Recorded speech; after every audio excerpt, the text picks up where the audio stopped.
मैं आशीष चौधरी आपका स्वागत करता हूं आपके प्यारे से चैनल कैप्चर फिजिक्स में। 12th फिजिक्स में ऑप्टिक्स के अंतर्गत आज हम तीसरे चैप्टर्स के न्यूमेरिकल्स पढ़ेंगे। इस चैप्टर का नाम है गोलीय पृष्ठों से प्रकाश का अपवर्तन लेंस। तो जैसा कि हमारे दर्शकों की बार बार रिक्वेस्ट आ रही थी कि सर प्लीज़ तीसरे चैप्टर्स के न्यूमेरिकल्स कराइए, तो आज मैं आपके समझ तीसरा चैप्टर ऑप्टिक्स के अंतर्गत एक्टिव चित्र प्रकाशन की बुक के अंतर्गत जो तीसरा चैप्टर है गोलीय पृष्ठों पर प्रकाश का अपवर्तन यानी लेंस, इसके न्यूमेरिकल्स को आज हम पढ़ेंगे। तो आज के इस लेक्चर में हम न्यूमेरिकल 1 और 2 को कवर करेंगे। तो जैसा कि न्यूमेरिकल नंबर फर्स्ट मैंने आपके सामने बोर्ड पर लिख दिया है, देखिए इसको पढ़ते हैं। कांच ब्रैकेट में दिया है n = 1.5। यानी जो कांच है उसका अपवर्तनांक दिया है 1.5 के 4 सेंटीमीटर व्यास के एक ठोस गोले के भीतर वायु का बुलबुला गोले के पृष्ठ से ब्रैकेट में दिया है व्यास के अंदर देखने पर 1 सेंटीमीटर की दूरी पर दिखाई देता है। गोले के भीतर बुलबुले की वास्तविक स्थिति ज्ञात कीजिए। यानी गोले के भीतर वो बुलबुला कितनी दूरी पर बन रहा है, यानी बुलबुले की दूरी पूछी है। देखिए इस क्वेश्चन के डायग्राम को मैंने बनाने की कोशिश की है जैसे कोई कांच का गोला हो। जो दर्शक है, जो ऑब्जर्वर है, जो प्रेक्षक है, वो इधर से देख रहा है, ये उसकी आंख है। तो कांच के गोले के अंदर जो वायु का बुलबुला बन रहा है वो सपोज यहाँ बन रहा है, लेकिन जब हम बाहर से देखते हैं तो अपवर्तन के कारण यहाँ जो प्रकाश किरणें हैं वो कांच से वायु में जा रही हैं, तो यहाँ से होती है वो इस तरह से बाहर निकलती हैं। तो यानी जब बाहर से देख रहे हैं तो ये किरणें ये लगता है कि इस आई से होकर आ रही हैं। तो जो बाहर से दर्शक ऑब्जर्वर प्रेक्षक इसको देख रहा है उसको जो गोला वास्तव में ऊपर है वो आई पर दिखता है। यानी कह सकते हैं यहाँ से देख रहे हैं तो यानी यहाँ से जो प्रतिबिंब की दूरी है वो ये है, लेकिन बुलबुला एक्चुअल में यहाँ पर ओ पर है। तो हमें इस क्वेश्चन में क्या करना है, पी से लेकर ओ तक की डिस्टेंस यानी उसके ध्रुव से लेकर गोले की जो वास्तविक स्थिति यानी पी ओ को कैलकुलेट करना है। और आपको ये दे रखा है जो गोला है, गोला इसका जो व्यास है यानी ये जो डायमीटर दिया है वो 4 सेंटीमीटर का है। तो ये क्वेश्चन जो है वो गोलीय पृष्ठ पर जो अपवर्तन का सूत्र है जिसको हमने डेरिवेशंस में पढ़ा था उस पर ही आधारित है। देखिए इसको कर रहे हैं, मुझे क्या दे रखा है, वायु के सापेक्ष कांच का अपवर्तनांक दिया है यानी n = दिया 1.5। जैसे हमें किसी का अपवर्तनांक दिया है तो अगर कोई माध्यम दिया नहीं है तो हम ये मानते हैं वो वायु के सापेक्ष ही दिया है। तो सबसे पहले मुझे क्या दिया है, 4 सेंटीमीटर व्यास, यानी गोले का जो व्यास है वो व्यास दे रखा है, यानी व्यास = दे रखा है 4 सेंटीमीटर। जो व्यास होता है वो होता है मेरा 2 गुणा त्रिज्या यानी 2 × रेडियस = हो जाएगा 4।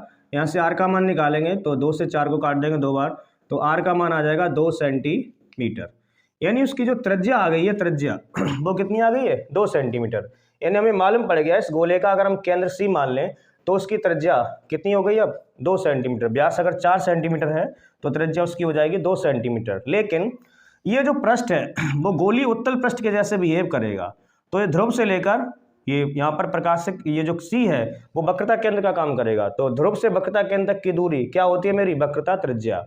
और चिन्ह परिपाटी से हम जानते हैं ध्रुव के बाईं ओर की दूरियां कैसी ली जाती हैं, ऋणात्मक, और ध्रुव के दाईं ओर की दूरियां ली जाती हैं धनात्मक। तो P से लेकर C तक जिसको हम कह रहे हैं वक्रता त्रिज्या, उसका मान हो जाएगा 2 सेंटीमीटर, लेकिन वो किसकी हो जाएगी, -2 सेंटीमीटर। यानी यहाँ से जो वक्रता त्रिज्या है, ये तो मैंने त्रिज्या निकाली थी, तो चिन्ह परिपाटी से जो वक्रता त्रिज्या होगी, वक्रता त्रिज्या, और इसको भी हम r से ही नोट करते हैं, तो = हो जाएगा -2 सेंटीमीटर।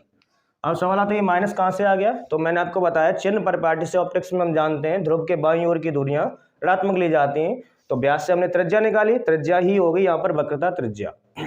अब दे रखा है मुझे इसका अपवर्तनांक दिया है यानी कांच का दिया है, तो अपवर्तनांक को वैसे हम लोग n मानते हैं, और किसका दिया है, कांच का, उसके g लिखते हैं। तो अगर कोई माध्यम दिया नहीं है तो हम ये लिखते हैं वायु के सापेक्ष है, यानी A for air, G for glass. Air के रेस्पेक्ट में ग्लास का रिफ्रैक्टिव इंडेक्स यानी वायु के सापेक्ष कांच का अपवर्तनांक मुझे दे रखा है 1.5। और ये लिखा है कि गोले के पृष्ठ से जो बुलबुला है वो 1 सेंटीमीटर की दूरी पर दिखाई देता है। यानी गोले का जो प्रतिबिंब बनता है P से लेकर I तक, जो P से लेकर I तक बन रहा है, जो प्रतिबिंब की दूरी है इसको हम लोग V मानते हैं, और प्रतिबिंब की दूरी ध्रुव के बाईं ओर है तो ये भी कैसे होगी जी मेरी, ऋणात्मक। और P से लेकर I तक ये दूरी दे रखी कितनी है, 1 सेंटीमीटर। उन्होंने बोला है जो गोले के भीतर प्रतिबिंब बन रहा है तो ध्रुव से प्रतिबिंब तक की दूरी, जो प्रतिबिंब की दूरी को हम लोग V मानते हैं और ध्रुव के बाईं ओर है, तो ये हो जाएगा मेरा -1 सेंटीमीटर। अब देखना क्या पूछा है, गोले के भीतर बुलबुले की वास्तविक स्थिति, यानी बुलबुला एक्चुअल में यहाँ है तो P से लेकर ओ तक बुलबुला जो है वो यहाँ पर एक वस्तु के जैसे कार्य करेगा, तो वस्तु की दूरी को हम लोग मानते हैं u, यानी u is equal to question mark. तो P से लेकर O तक की जो डिस्टेंस है, P से लेकर O तक, यानी इसको हमने मान लिया u और is equal to question mark. इन बुलबुला मेरा O पर है और बाहर से हम देख रहे हैं तो I पर दिख रहा है, तो P से लेकर O तक की जो डिस्टेंस है, जो वही बुलबुले की दूरी हो जाएगी, हमसे वही पूछिए। अब यहाँ पर हमें ये तो मालूम है कि अपवर्तन का सूत्र लगेगा, लेकिन हम यहाँ देख रहे हैं जो अपवर्तन हो रहा है वो कांच से वायु में हो रहा है, लेकिन जो हमें अपवर्तनांक दिया है वो वायु के सापेक्ष कांच का दिया है, यानी ANG दिया है, तो हम GNA को निकाल सकते हैं। कैसे? देखिए यहाँ पर हम निकाल सकते हैं, अपवर्तनांक निकाल सकते हैं वायु का किसके सापेक्ष? कांच के सापेक्ष, यानी GNA निकाल सकते हैं कांच के सापेक्ष वायु का अपवर्तनांक। वायु का अपवर्तनांक क्यों निकाल रहे? हमें कांच का दिया है और अपवर्तन जो हो रहा है वो कांच से वायु में हो रहा है, तो अपवर्तनांक मुझे वायु का चाहिए। देखें यहाँ पर, तो GNA को हम लोग लिख सकते हैं 1/ANG, यानी अगर हम इसको 1 में कर दें तो इसके माध्यम जो जो सापेक्ष अपवर्तनांक है वो पलट जाता है। तो इसकी वैल्यू देखो यहाँ से निकाल सकते हैं 1/ANG की वैल्यू हमें गिवन है कितनी है 1.5। इस डेसिमल को हटाया 2 हो जाएगा, 10 हो जाएगा, 5 से काट दो, 5 2 जा 10, 5 3 जा 15, यानी जब आप इसको सॉल्व करेंगे तो ये आ जाएगा 2/3। अब हमारे पास अपवर्तनांक है और R है और V दिया है, U पूछा है, तो अब हम लगा सकते हैं अपवर्तन का सूत्र। एक डेरिवेशन आपने ऑप्टिक्स में पढ़ा होगा, गोलीय पृष्ठ से अपवर्तन का सूत्र, वो होता है n/v - 1/u is equal to n - 1/r। तो हम वही यूज करने जा रहे हैं अपवर्तन के सूत्र से। देखिए आप, अपवर्तन के सूत्र से, तो जो अपवर्तन का सूत्र होता है वो होता है मेरा n/v - 1/u is equal to n - 1/r। लेकिन हम यहाँ जो अपवर्तनांक यूज कर रहे हैं वो GNA यूज कर रहे हैं, यानी कांच के सापेक्ष वायु का। तो कुछ नहीं, हम यहाँ पर G लगा देंगे और यहाँ पर A लगा देंगे, और यही अपवर्तनांक है तो यहाँ पे G लगा देंगे, यहाँ पर लगा देंगे A, यानी कांच के सापेक्ष वायु का अपवर्तनांक, कांच के सापेक्ष वायु का अपवर्तनांक। अब कुछ नहीं, वैल्यू को लगाना है और U की वैल्यू हमें यहाँ से फाइंड आउट कर दी। तो GNA यानी वायु, कांच के सापेक्ष वायु का अपवर्तनांक कितना है मेरा 2/3, तो यहाँ पर लगा दिया मैंने 2/3 और बट्टे V की वैल्यू मुझे गिवन है कितनी है -1 सेंटीमीटर, चिन्ह के साथ लगाएंगे, -1/u को निकालने इज इक्वल टू GNA, इसकी वैल्यू है 2/3 और -1/r। R की वैल्यू जो वक्रता त्रिज्या है वो मेरी -2 सेंटीमीटर है यहाँ पर, तो R की वैल्यू लगा दी -2 सेंटीमीटर। अब देखो इसके तो अपॉन में, इसके अपॉन में नहीं, तो इससे अपन 1 मान लिया। अब इसका मल्टीप्लाई इससे, तो इसका मल्टीप्लाई इससे, तो ये हो जाएगा माइनस यहाँ आ जाएगा 2/3 बन जा 3, कुछ नहीं, देखो 3 यहाँ आ जाएगा, तो ये हो जाएगा 2/3 माइनस का 1/u इज इक्वल टू। अब देखिए ये तो नीचे -2 है, मैंने क्या किया 2/3 - 1, तो मैंने यहाँ पर एलसीएम ले लिया, एलसीएम आ जाएगा 3, कुछ नहीं तो यहाँ 1 मान सकते हैं, तो 3 से 3 कट जाएगा, यहाँ बचेगा 2 माइनस यहाँ कुछ नहीं है तो 1 का 3 से मल्टीप्लाई कर 3 बन जा 3। इसको थोड़ा और सॉल्व किया तो ये आया -2/3 - 1/u is equal to, upon में चल रहा है मेरा -2 में से -3 को सब्ट्रैक्ट करेंगे, यहाँ बचेगा -1/3। अब देखिए फिर वही यहाँ कहानी बनेगी, यहाँ अपॉन 1 नहीं तो यहाँ पर 1 मान लिया, इसका मल्टीप्लाई इससे, इसका मल्टीप्लाई इससे, एक स्टेप और ये हो जाएगा -2/3 - 1/u इज इक्वल टू। अब देखो ये हो जाएगा 1 1 जा 1, तो -1/2 3 जा 6, तो ये हो जाएगा -6, माइनस का 6, माइनस से माइनस कैंसिल हो जाएगा। अब इसके बाद 2-3 स्टेप्स और हैं, आंसर से पहुंच रहे हैं हम। ये लिखा मेरा देखिए इधर, और क्या बचा मेरा -2/3 - 1/u इज इक्वल टू, ये माइनस माइनस प्लस हो चुका है, यहाँ आ गया 1/6। अब हम क्या कर रहे हैं, इस 1/u को इधर ला रहे हैं और 1/6 को इधर ला रहे हैं। 1/u उधर जाके प्लस का हो जाएगा, 1/6 इधर आके माइनस का हो जाएगा, तो ये हो जाएगा -2/3 - 1/6 इज इक्वल टू 1/u उधर जाके प्लस का हो जाएगा 1/u।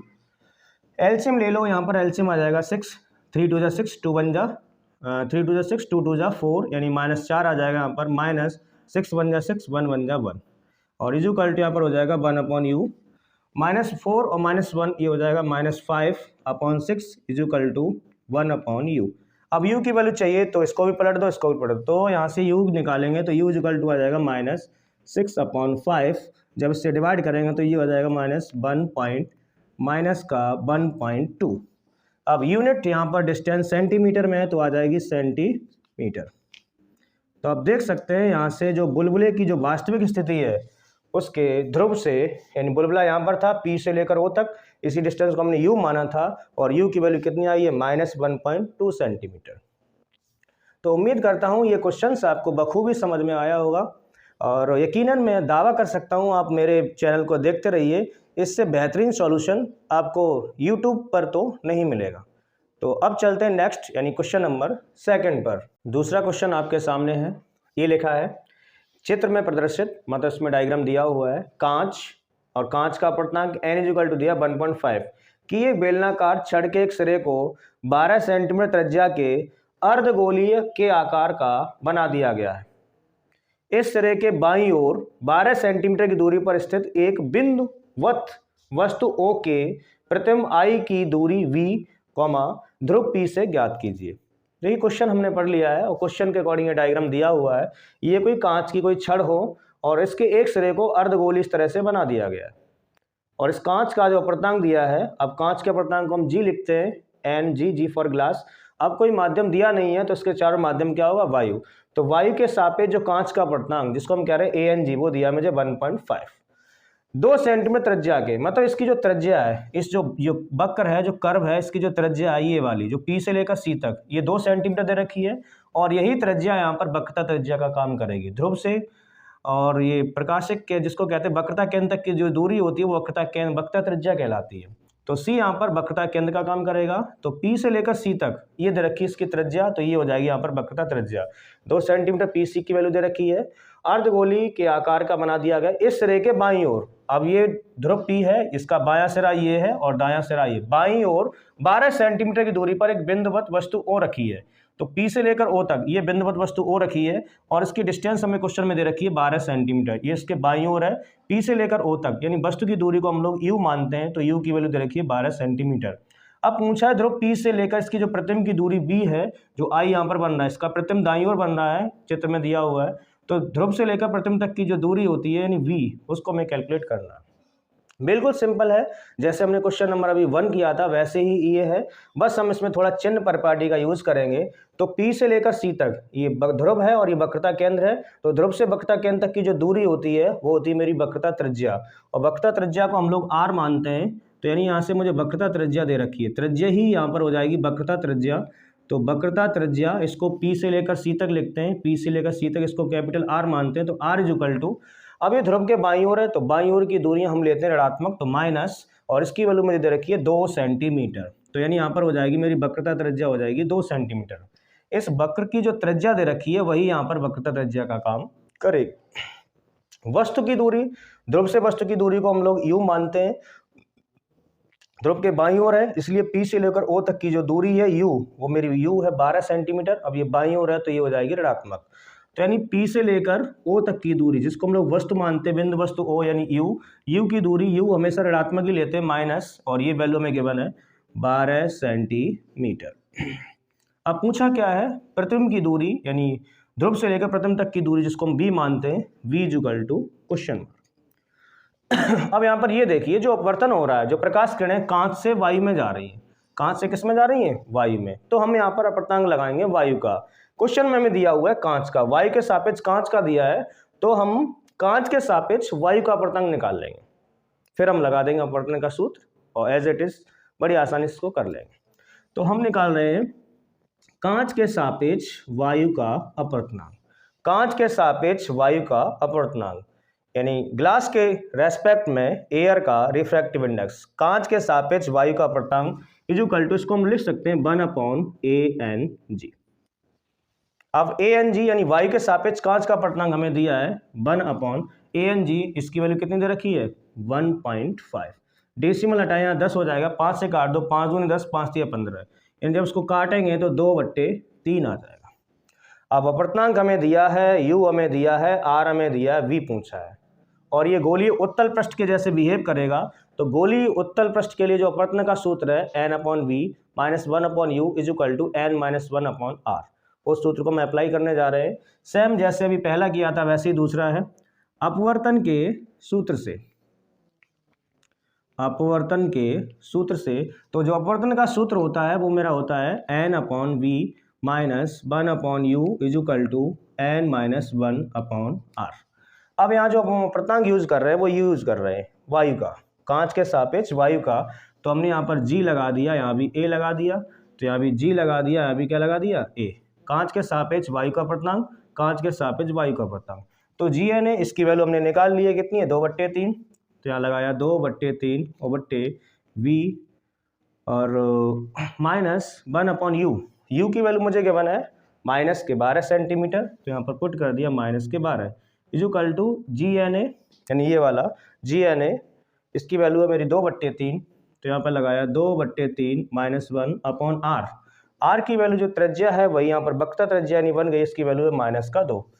इसको सॉल्व करेंगे बड़ी आसानी से। क्वेश्चन इसके नीचे 1 मान लेंगे, इसका मल्टीप्लाई इससे होगा तो ये हो जाएगा 2/3v। इसको जब सॉल्व करेंगे तो बाहर बाहर अंदर अंदर मल्टीप्लाई होता है, तो 2 ये हो जाएगा 3v। यहाँ हम v की वैल्यू निकाल लें, माइनस माइनस हो जाएगा आपका प्लस 1/12 इजुकल टू, यहाँ माइनस का 2 नीचे है, ये देखो 2/3 -1 है, तो जब हम यहाँ 1 मानेंगे तो यहाँ पर एलसीएम आ जाएगा 3 से 3 कैंसिल हो जाएगा 2 माइनस यहाँ कुछ नहीं है तो 1 का 3 से 3 हो जाएगा। देखिए इसको सॉल्व करेंगे, 2/3v प्लस 1/12 इजुकल टू, देखो यहाँ तो चल रहा है माइनस का 2। जब इसको सॉल्व करेंगे 2 में से -3 को सब्ट्रैक्ट करेंगे, यहाँ बचेगा -1 और अपॉन यहाँ कितना है 3। तो फिर यहाँ पर हम 1 मान लेंगे, इसका मल्टीप्लाई इससे हो जाएगा। इसके बाद 2 स्टेप्स और है, हम आंसर तक पहुँच रहे हैं। ये मेरा 2/3v और प्लस 1/12 इजुकल टू, अब देखो इसका मल्टीप्लाई 1 का 1 से करेंगे तो ये हो जाएगा -1/2 का 3 से मल्टीप्लाई होगा, -2 का, तो 2 3 हो जाएगा 6। माइनस से माइनस कैंसिल हो जाएगा, यहाँ बचेगा 2/3v और 2/3v, और इसको देखो हम उधर ले जाएंगे 1/12 को, तो ये उधर माइनस का हो जाएगा 2/3v इजुकल टू 1/6 लिखा ही था, 1/12 को उधर ले जाएंगे, हो जाएगा माइनस का 1/12। इसको देखो सॉल्व करेंगे तो 2/3v इजुकल टू, या एलसीएम आ जाएगा 12, 6 2 जा 2 1 जा 2 माइनस 12 1 जा 1 1 जा 1। 2/3v इजुकल टू, 2 में से 1 को सब्ट्रैक्ट करेंगे 1 बचेगा, यहाँ बचेगा 12। अब 3 से 12 कट सकता है, 3 से ये 12 कट जाएगा 4 बार, 4 का 2 से मल्टीप्लाई हो जाएगा, 4 2 जा 8, मात्रा क्या आ जाएगा सेंटीमीटर। देखिए हमने बड़ी आसानी से अपवर्तन का सूत्र लगा दिया और निकाल लिया उसके ध्रुव से जो प्रतिबिंब की दूरी जो है P से लेकर I तक की डिस्टेंस जो B है वो कितनी है 8 सेंटीमीटर।